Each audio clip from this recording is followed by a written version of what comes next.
DPI610E offers a quick and easy to use leak test feature.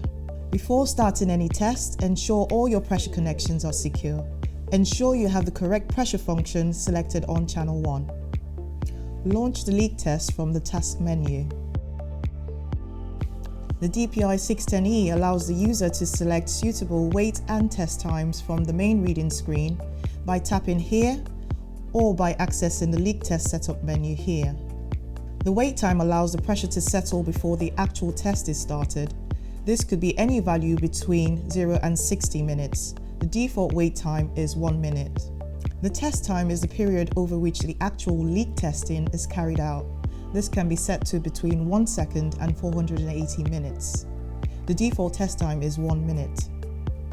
Once you're happy with your setup, press the play button to start the test. The wait time will count down to 0 and the test will begin.